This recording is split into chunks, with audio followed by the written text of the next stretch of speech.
انا ندى زيتونه، عندي 23 سنه. بعمل افلام، بخرج افلام.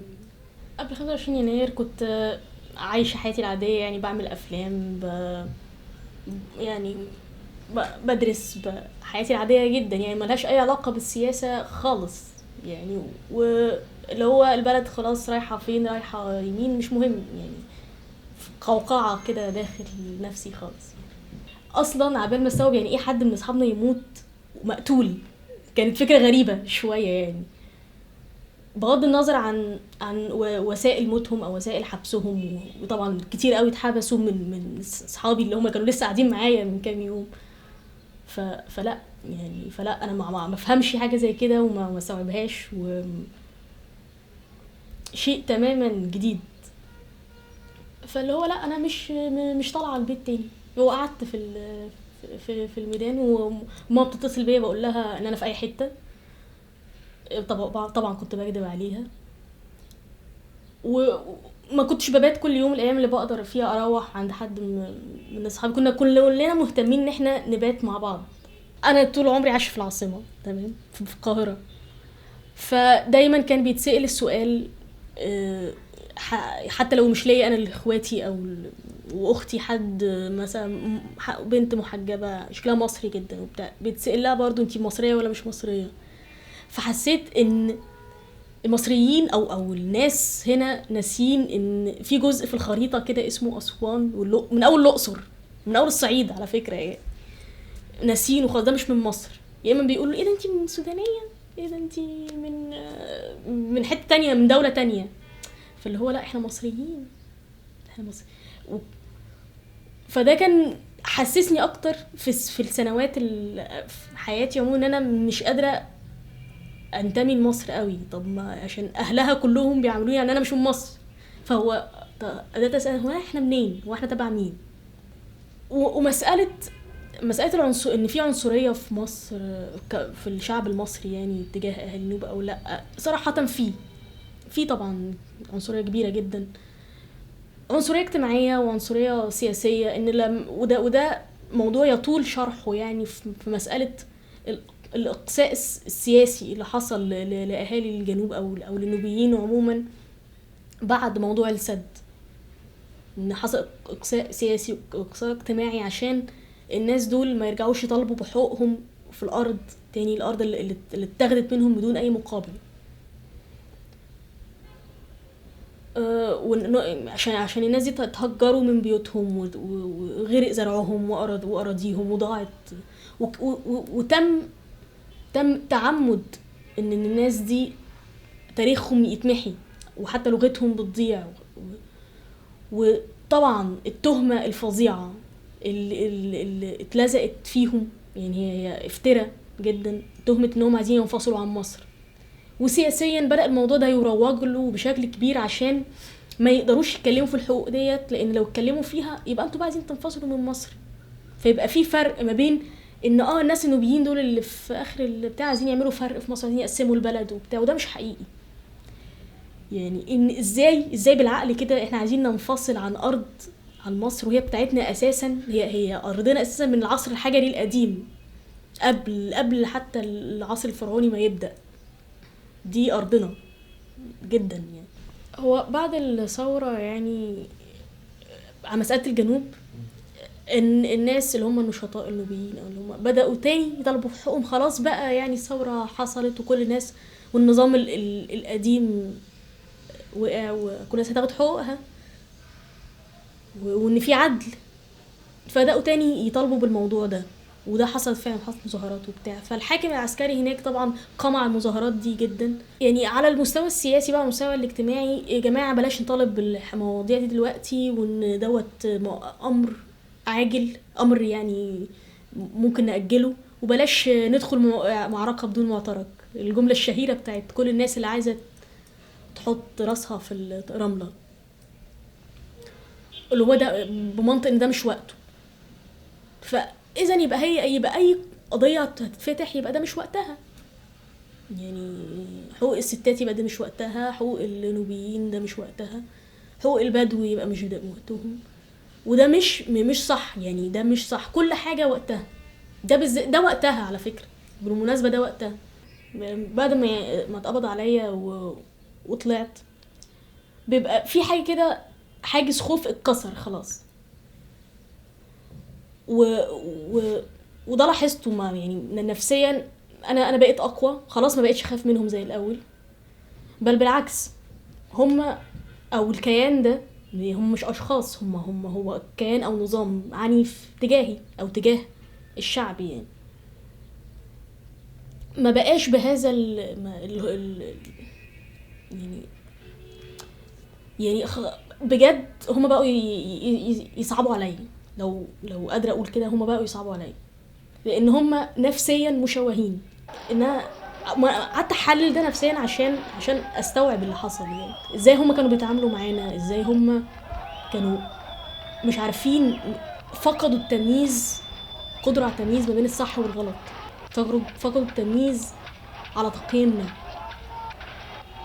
ان احنا لا مجرمين. هم عارفين ان احنا مش مجرمين، حتى اصغر امين شرطة فيهم عارف ان احنا مش مجرمين ومش مخربين ومش، بس هي سلسلة من القهر. يعني ما بين المكان اللي اتقبض عليا فيه لغاية كشك كده قدام وزارة الداخلية حوالي مثلا 100 متر. في ال100 متر دول اتنقلت ما بين 3-4 امناء شرطة على ضباط، طبعا شتايم فظيعة، وانتوا دافعين لكم كام، وانتوا بقى خربتوا البلد، احنا هنبهدلكم، احنا طبعا هنعمل فيكي حاجات معينة مش لطيفة. يعني كلها طبعا حاجات، تهديدات بالتحرش وبالاغتصاب وبالاغتصاب العلني في وسط كل العساكر وفي وسط كل الناس، مع الضرب طبعا، مع الشتايم، مع كل الكلام ده. وده باين لي حاجه بصراحه يعني ريحتني بعد كده، ان هم كانوا مرعوبين جدا، مرعوبين حتى مني انا اللي طولي ما يجيش رجل او ركبه في واحد فيهم ده بجد. بس اترميت بعد كده في الكشك البني ده اللي قدام وزاره الداخليه، يعني في الشارع كده، كشك كده بتاع مباحث يعني، او ما اعرفش اسمه ايه. في خلال دقيقتين الكشك ده كان اتملى من شباب كلهم، حوالي فعلا 30 واحد في كشك مترين وفي متر ونص، ضيق جدا، كلهم بقى دم بقى في كل حته وبتاع، وانا طبعا كان كل ديت بتنزل حاجات غريبه يعني، دم من كل حته. وكان في اطفال، يعني كان في معانا في هذا الكشك طفل عن مش اكتر من 12 سنه، وكانت عينيه الاتنين كانوا وارمين كده اهو يعني، والطفل ده اصغر حجما مني انا شخصيا يعني. فما كنتش مصدقه كميه العنف اللي فيه، كان في غل. وطبعا مش هنسى حته ان بره الكشك ده كان واقف فعلا كتيبه كامله، كتير كانوا ناس يعني عساكر كده واقفين منظمين يستقبلوا اللي جاي الكشك ده عشان يضربوه تاني. فكلهم كانوا، بما اني كنت البنت الوحيده، كلهم كانوا عايزين يكسروا الكشك كده ويجيبوني من جوه عشان يضربوني او يموتوني او او يعملوا بقى اللي هم عايزينه. عمالين يقولوا يخبطوا على الكشك كلهم، طلعوها لنا بس، طلعوها لنا بس. هو طبعا استوقفتني جدا حكايه ان هم بيهددوني انهم يجيبوا لي واحده ست تضربني في الحجز كده، لان دي تفكير عالي جدا في اساليب التعذيب، حتى لو تعذيب نفسي، حتى لو تهديد، انه وده بيحصل فعلا، انهم يجيبوا ستات يضربوا البنات، او فان ست تضرب ست ديت مساله يعني انا شخصيا مرعبه بالنسبه لي اكتر، انها اكيد عارفه ايه اللي هيوجعك يعني كست.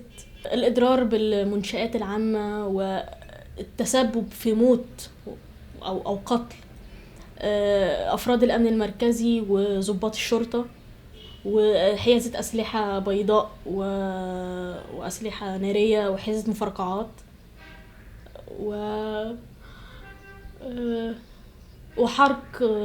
يعني اخر حاجه وده غريب يعني، في ست التهم الجديده اللي انا قريتها في الجورنال، هو حرق مبنى الضرايب العامه اللي هو اصلا اتحرق في فبراير، وانا اتقبض عليا في نوفمبر اصلا.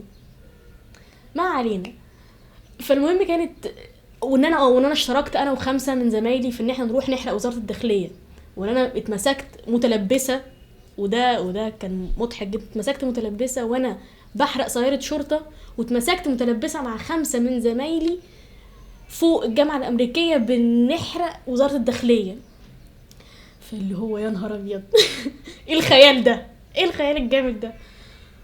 انا كنت نازله وسط البلد، ف فكنت نازله، كنت رايحه جاردن سيتي، فالطريق كان محمد محمود طبعا مقفول، وزاره الداخليه مقفول، فده الطريق الوحيد اللي انا كنت بمشي فيه بدل ما اخد المترو او بتاع قدام وزاره الداخليه.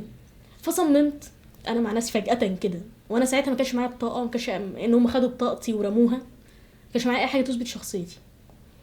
فصممت ان انا انزل وامشي، يعني اخد الطريق ده ومش همشي اروح في اي حته تانية، ومش وامشي من قدام وزاره الداخليه، من قدام، من نفس المكان اللي اتسحلت واتضربت فيه. كان لازم اعمل كده. ان لو ما عملتش كده يعني القرار جه فجاه، لو ما عملتش كده ما كنتش هعرف ابص لنفسي تاني في المرايه خلاص. يعني كنت هبقى جبانه يعني، مش بشكل ثوري خالص، على قد ما شكل ان هو لازم اكسر حاجه حصلت جوايا. يعني حكم عسكر او حكم اسلامي، او هو انا حاسه ان الامور هتسير في الاخر ان هو حكم عسكر وحكم اسلامي اجتماعي، ان ديت الوسيله الوحيده للسيطره او للسيطره على الشعب ده. فانا حاسه ان التيار الوهابي ده زي الدين الجديد اللي جه فرق فيها ما بين القرايب وبعضهم وكده. وانا كنت بقول لماما من زمان، حتى ما تحصل، انا قبل ما تحصل الثوره والكلام ده، انا عارفه ان انا هموت على ايدين الناس دي. يعني انا مش يعني جثتي قبل ما يوصلوا للكرسي. ساعات بيصيبني الاحباط من الناس بصراحه، من الناس اللي في الشارع، يقول خلاص هما الناس عايزين كده، خلاص يشربوا بقى، يعني خليهم يعيشوا في حروب دائمه زي ايران، ولا بلاش ايران عشان ايران احسن اقتصاديا، افغانستان.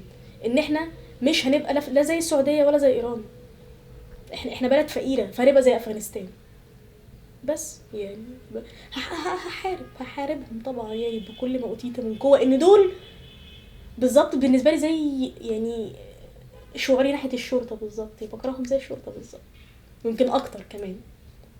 بس